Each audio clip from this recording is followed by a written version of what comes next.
Well, it's our second day in Kansas, and we was finally able to connect on one. Things worked out for us. Yesterday, it's just one thing after another.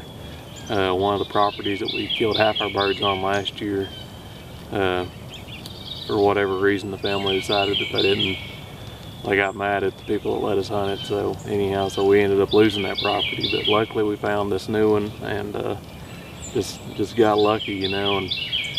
And yesterday we got on some birds finally at the end of the day. Me and Justin tried to pull the old decoy trick on them even though we couldn't see them anymore, and sure enough we found them and we called them in, but they hung up about 50 yards and then they started to leave us. And so I took a shot, you know, and I knocked that bird down, but he got back up and flew across the creek, and they both, you know, took off running and got away from us. So then we roosted these birds last night down here, and it worked out. I mean, worked out better than I thought it was going to this morning. You know, we knew there's a lot of birds in here, but there's a creek that splits this tree line, and most of the birds actually flew down the other side. But luckily, this one here, he hung in here with us, and he come right down the tree line, and Justin was the first one to see him, and he come by about 10 yards, and finally he seen the DSD decoys over there, and he went right to them and just made it perfect for us. So we got lucky, and sometimes that's what it takes. I'd rather be lucky than good any day of the week. So but, we got 5 tags left to fill, so we're gonna get back after it.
Shoot it, shoot the other one, shoot the other one. Shoot it, shoot it, shoot it.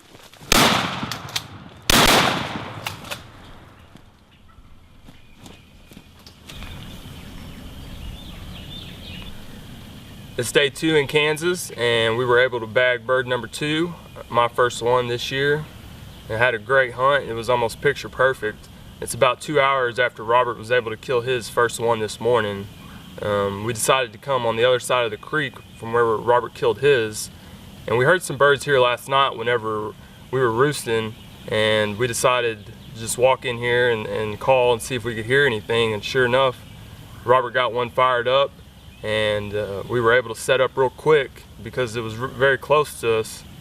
And we thought that there was only going to be one, and it so happened that we got a surprise and there was 2 that walked up. And me and my dad, we were sitting next to each other and we were trying to double up. The way it worked out, it was a tough shot for him. We weren't able to get the second one, but we were able to get this one. He was the strutter of the 2, and so it was a very good hunt. Things are starting to look up for us. The weather's looking good the next couple of days. We got 4 more tags, so we're gonna see what we can make happen.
this Kansas trip hasn't been quite as easy as the past few years, but things finally worked out for us today. You know, we had some good hunts yesterday, knocked a couple birds down, and then today we had trouble getting on them, but we got out here, and after lunch we've come across, there's 4 longbeards that was walking across the field that we was actually headed to, but we weren't able to get on them. We ended up spooking them actually, and that sent us on a wild goose chase, and we chased them across. This is the 3rd field that we chased them to, and once we got here, this bird right here was actually out way on the back side of it by itself with a hen, and so we thought, well, this might work out. So so we made the game plan, and Justin had the camera, and he followed along behind us with the camera, and then my dad was going to shoot, and I took the B-Mobile, the gobbler decoy, and I crawled out on the edge of the field with it, worked my way out there until I got into the row crop field, and I spun it around a few times, you know, just like we did last year, and man, it worked like a charm. Finally, that bird seen it good, and well, I did some calling too, and he just broke, and when them 4 longbeards come back into the field, he really started running towards us, and then he slowed down, he strutted and come in the whole way, all the way to 10 yards right there. My dad was able to get a good shot on it. So this is the best bird that we've had this year, and probably the best bird we've killed in a couple years. It's got close to, I don't know, 1.125 spurs or something like that, but they're good and sharp. He's probably a 3-year-old, so we're lucky to have this one. Yep. So I'm very happy. So it's a beautiful day, and we're going to finish out the evening. Hopefully we can knock one more down or get some birds roosted for in the morning. So.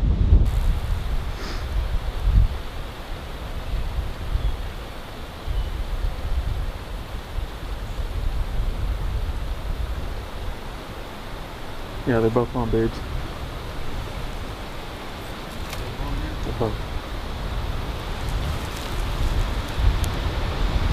I'll say shoot.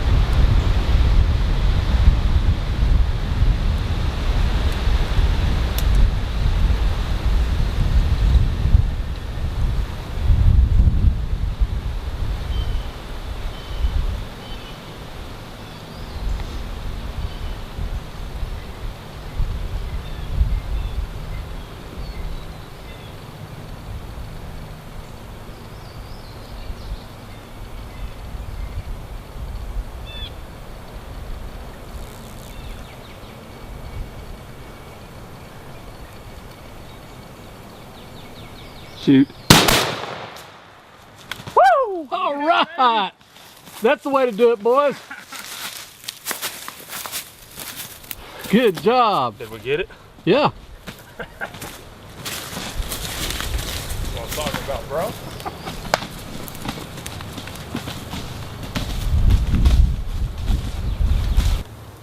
Well, it's our 3rd day in Kansas, and man, what a day it's been. I'll tell you, we started out this morning, things just didn't go right. We got up at 4:30, you know, we was running about 10 minutes late actually getting to our spot, and as soon as we get to putting the decoys out, a bird gobbles, and he's just, you know, 50 yards, and it's never a good thing when that happens. So things didn't work out as it turned out. All the birds ended up being roosted in a different spot than we thought they were, and but then we come back, we ate lunch, relaxed a little bit, and come down here, and then just, you know, those 4 led us on that wild goose chase, and that led to my dad killing his bird. And then actually on the way back out just now, we was like, well, let's check in this field on the way back, and sure enough, I seen for sure 1 longbeard, but there was 2 gobblers out there, and I couldn't tell if the other one was a jake or a longbeard.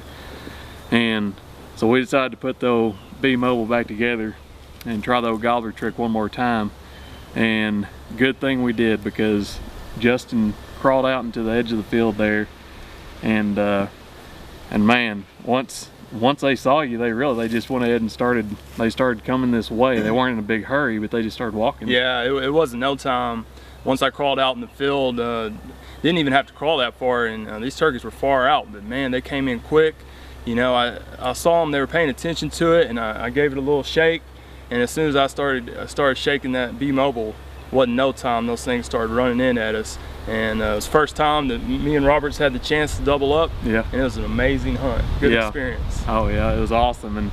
And yeah, I mean, what really got him running is when he started shaking that decoy up and down.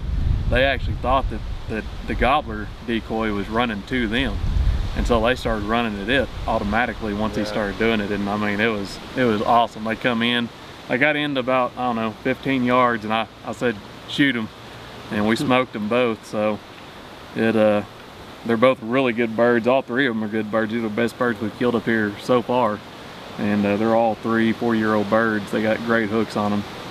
So, and I can't say enough about foot on the head calls. Drew makes some great calls.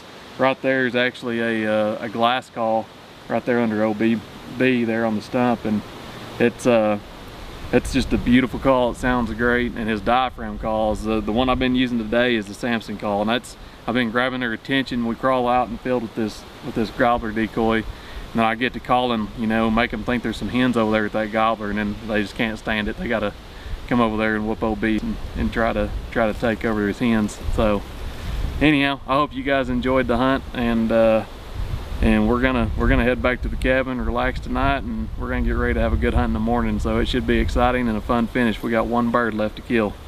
Thanks for watching.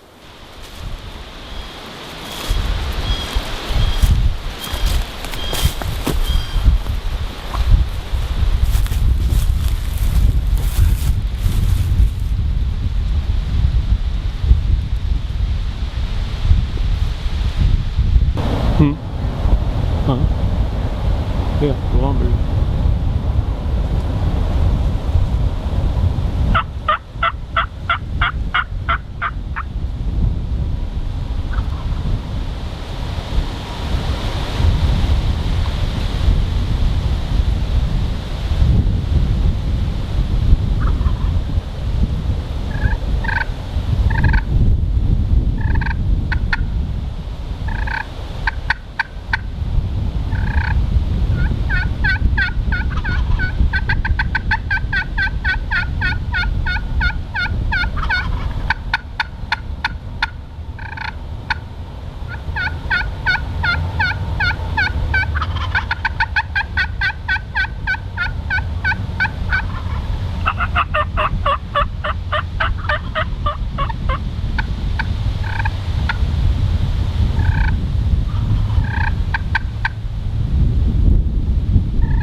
to have it. We got permission on this other property here that I've hunted in the past a few times, and when we was walking in, there's a little coyote that come through, so we popped him, and then there was a bird that started gobbling just after that, and he was gobbling on his own. He gobbled probably what, I don't know, probably 15, 20 times before we got down here.